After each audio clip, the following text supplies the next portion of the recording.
Assalamualaikum warahmatullahi wabarakatuh. Selamat pagi anak-anak ibu, apa kabar kalian semuanya? Semoga kalian senantiasa dalam keadaan baik-baik saja. Dan selamat bertemu kembali dengan ibu pada mata pelajaran sosiologi. Meskipun kita masih melakukan pembelajaran secara daring, semoga ini tidak mengganggu semangat kalian untuk belajar. Oke, baik, sebelum kita mulai, alangkah baiknya kita berdoa dulu, minta kita masing-masing berdoa dulu. Selesai. Sebelum dimulai, tolong siapkan alat tulis kalian supaya kalian mudah mencatat materi hari ini. Hari ini kita akan membahas tentang diferensiasi sosial. Apa yang dimaksud dengan diferensiasi sosial?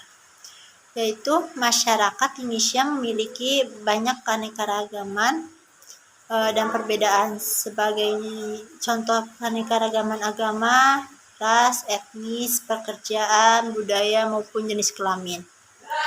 Tidak dapat dipungkiri, keanekaragaman ini menjadi potensi pokok munculnya konflik di Indonesia.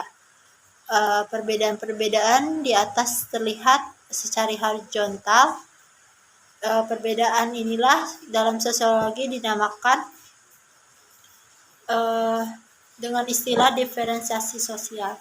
Diferensiasi sosial ini berasal dari bahasa Inggris, yaitu difference, yang berarti perbedaan. Secara istilah, pengertian diferensiasi sosial pengertian diferensiasi sosial adalah diferensiasi sosial fenomena sosial yang mampu menciptakan perbedaan dalam kehidupan masyarakat dengan lebih melihat pada status horizontal atau setara. Menurut Susanto, munculnya diferensiasi sosial yang pertama ada ciri fisik. Diferensiasi ini terjadi karena perbedaan ciri tertentu, misalnya warna kulit, bentuk mata, rambut, hidung, dan sebagainya. Contohnya seperti gambar di bawah ini, adanya perbedaan gaya rambut, warna kulit, bentuk mata, hidung, dan lain sebagainya. Yang kedua ada ciri sosial. Diferensiasi sosial ini muncul karena perbedaan pekerjaan yang menimbulkan cara pandang dan pola perilaku dalam masyarakat yang berbeda. Termasuk di dalam kategori ini adalah perbedaan peranan, profesi, dan kekuasaan. Contoh pola perilaku seorang perawat akan berbeda dengan seorang karyawan kantor. Contohnya seperti gambar di bawah ini, ya, ada seorang karyawan kantor, perawat, dokter, profesi, dan lain sebagainya. Yang ketiga ada ciri budaya. Diferensiasi budaya berhubungan erat dengan pandangan hidup suatu masyarakat, menyangkut nilai-nilai yang dianutnya seperti religi atau kepercayaan, sistem kekeluargaan, keuletan, dan ketaguhan hasil dari nilai-nilai yang dianut suatu masyarakat dapat kita lihat dari bahasa, kesenian, arsitektur, pakaian adat, agama, dan sebagainya. Seperti gambar contoh di bawah ini, adanya perbedaan cara berpakaian. Pakaian adat, ada pakaian adat Sumatera Barat, Aceh, Palembang, dan lain sebagainya, ya. Macam-macam diferensiasi sosial. Yang pertama, jenis kelamin. Jenis kelamin merupakan kategori dalam masyarakat yang berdasarkan pada perbedaan seks atau jenis kelamin. Perbedaan biologis. Perbedaan biologis ini dapat kita lihat dari struktur organ reproduksi, bentuk tubuh, suara, dan sebagainya. Atas itulah terdapat kelompok masyarakat laki-laki atau pria dan kelompok masyarakat perempuan atau wanita. Seperti contoh gambar bawah ini, itu salah satu contoh gambar seorang anak laki-laki dan anak perempuan. Yang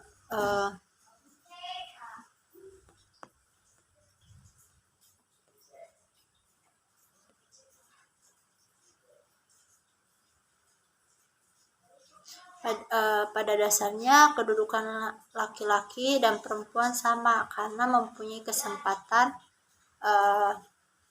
status, dan peran sosial yang sama. Namun di beberapa daerah tertentu status laki-laki dianggap lebih tinggi daripada perempuan atau sebaliknya. Hal ini dikarenakan adanya perbedaan fisik dan sosialisasi nilai dan norma yang membedakan mereka, akan tetapi perbedaan tersebut bersifat horizontal bukan pada tingkat-tingkatan masyarakat. Selanjutnya ada profesi.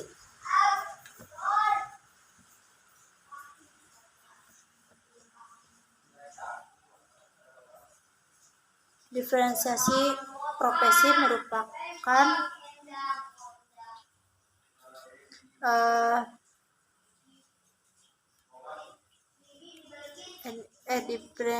profesi atau pekerjaan adalah suatu kegiatan yang dia lakukan manusia sebagai sumber penghasilan atau mata pencariannya.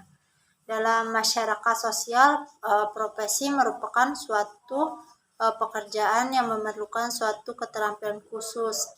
Misalnya, profesi guru memerlukan keterampilan khusus seperti pandai berbicara, suka membimbing, sabar, dan sebagainya. Di masyarakat terdapat berbagai macam profesi yang dimiliki anggota masyarakat. Hal ini dikarenakan pengaruh industrialisasi dan modernisasi serta kemajuan ilmu pengetahuan dan teknologi. Diferensiasi profesi merupakan penggolongan anggota masyarakat berdasarkan jenis pekerjaan yang dimiliki. Berdasarkan penggolongan inilah kita mengenal kelompok masyarakat profesi seperti guru, dokter, pedagang, buruh, pegawai negeri, tentara, dan sebagainya. Ya, perbedaan profesi biasanya akan membawa pengaruh terhadap perilaku seseorang di lingkungannya. Contohnya, perilaku seorang dokter tentu beda dengan perilaku tukang beca ketika keduanya melakukan pekerjaan. Selanjutnya ada seperti gambar di bawah ini, yaitu salah satu contoh profesi yang berbeda-beda. Selanjutnya ada agama.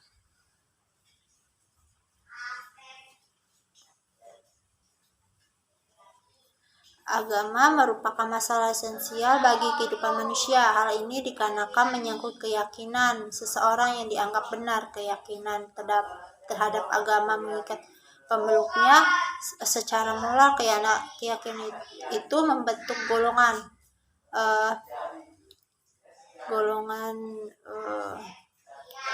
masyarakat moral atau yang disebut umat. Menurut Durkheim, agama adalah suatu sistem terpadu yang terdiri atas kepercayaan dan praktik berhubungan dengan hal-hal yang suci. Diferensi agama merupakan penggolongan masyarakat berdasarkan agama kepercayaan di Indonesia. Dikenal agama Islam, Kristen, Katolik, Hindu, Buddha. Selain itu berkembang pula agama dengan kepercayaannya, yaitu seperti Konghucu, aliran kepercayaan dan kepercayaan lainnya. Mereka itu sangat percaya dengan agamanya itu dianya sendiri. Contoh agamanya seperti di sini ya, tempat ibadahnya masjid gitu, ada gereja dan lain sebagainya. Yang selanjutnya ada ras.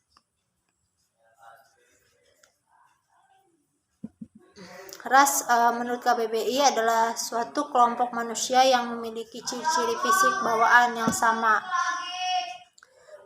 Diferensiasi ras berarti pengelompokan masyarakat berdasarkan ciri-ciri fisiknya, bukan budayanya. Misalkan bentuk muka,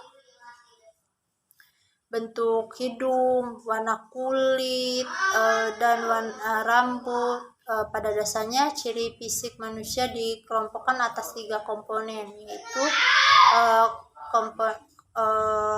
yaitu fenotip, ciri filogenetik, dan deskriptif.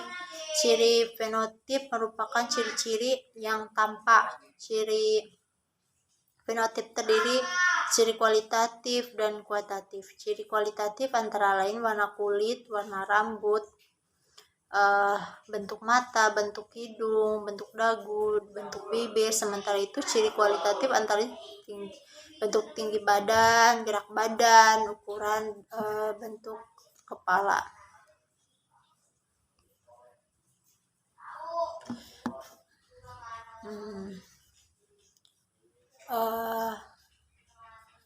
Baiklah, itu saja materi kita hari ini tentang diferensial sosial. Itu saja yang saya dapat sampaikan. Semoga apa yang Ibu jelaskan dapat kalian pahami, kalian mudah mengerti. Terima kasih, sampai jumpa materi selanjutnya. Assalamualaikum warahmatullahi wabarakatuh.